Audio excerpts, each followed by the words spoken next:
নমস্কার, আমার ভুরিভোজ চ্যানেলে সকলকে স্বাগত জানাই। Welcome to my channel Bhurivoj. আমি আজকে বানাবো পটলের একটা ইউনিক রেসিপি। তার জন্য পটলের খোসা ছাড়িয়ে নুন হলুদ নিয়ে নিয়েছি সামান্য পরিমাণে।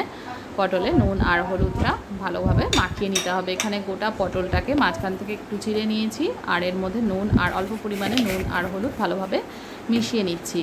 প্রত্যেকটা পটলে ভালো করে নুন আর হলুদটা মাখিয়ে নেব। খুব সামান্য পরিমাণে নুন হলুদ দিয়েছি, খুব বেশি দেওয়ার দরকার নেই হলুদ, তাহলে পটলের তেলটা কালো হয়ে যাবে ভাজার সময়। এবার এখানে নিয়ে নিয়েছি বড় চামচে 2 চামচ সাদা সর্ষে, অল্প পরিমাণে কালো সর্ষে, হাফ চামচ মতো কালো জিরে, একটু নুন আর 2টো কাঁচা লঙ্কা।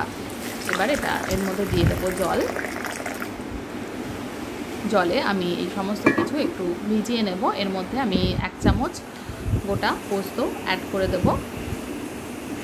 1 চামচ পোস্ত অ্যাড করে দিলাম। এবার ভালোভাবে সমস্ত উপকরণগুলোকে জলের সঙ্গে মিশিয়ে নিলাম এবং নুনটাও গুলে নিলাম। এবার কড়াইতে তেল বসিয়ে দিয়েছি। তেলটা গরম হলে নুন হলুদ মাখানো পটলগুলোকে ভেজে নিতে হবে। পটলটা দেখুন এইভাবে কেটে নিয়েছি, অল্প খোসা রেখে একটু সামনেটা চিড়ে নিয়েছি যাতে মশলাটা ভেতরে ঢুকে যায়।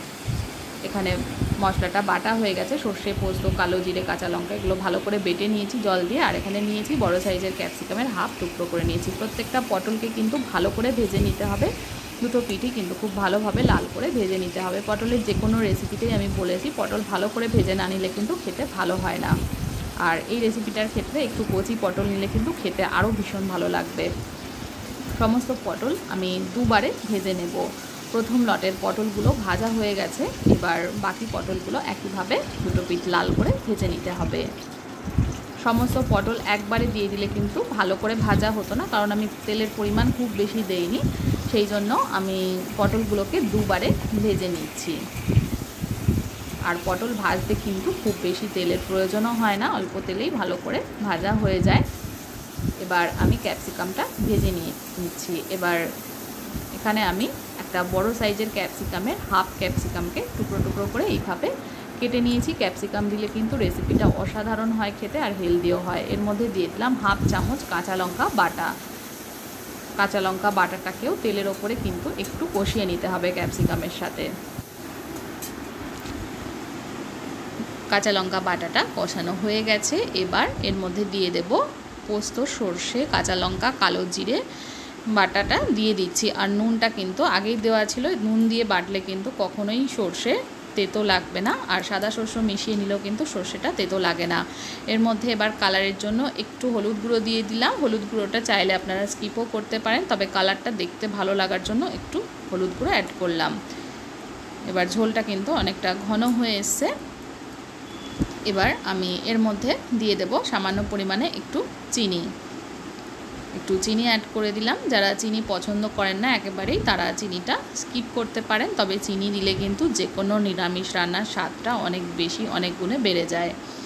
এবার আমি ভেজে রাখা সমস্ত পটলগুলো দিয়ে দিচ্ছি। মশলার সাথে ভালোভাবে পটলগুলোকে মিশিয়ে নিচ্ছি।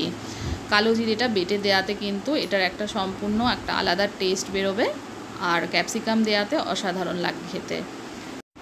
এর থেকে কিন্তু বেশি আর গ্রেভিটা শোকাবো না, কারণ ঠান্ডা হলে কিন্তু গ্রেভিটা আরও একটু টেনে যাবে। এই অবস্থাতে এসে আমি এই গ্যাসটা অফ করে এটা সার্ভ করব। গরম গরম ভাত বা রুটির সঙ্গেও এটা সার্ভ করতে পারেন। রুটির সঙ্গেও কিন্তু খেতে ভীষণই ভালো লাগবে।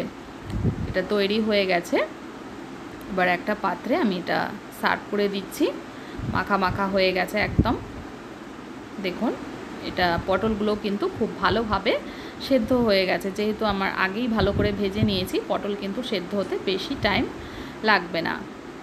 গ্যাস আমি অফ করে দিয়েছি। অফ করে একটা বাটিতে সার্ভ করে দিয়েছি। এবার একদম শেষে যেটা করব, একটু সামান্য পরিমাণে কাঁচা তেল উপর দিয়ে ছড়িয়ে দেব। কাঁচা তেলের সঙ্গে একটা কাঁচা লঙ্কাও উপর দিয়ে এটা সার্ভ করতে পারেন।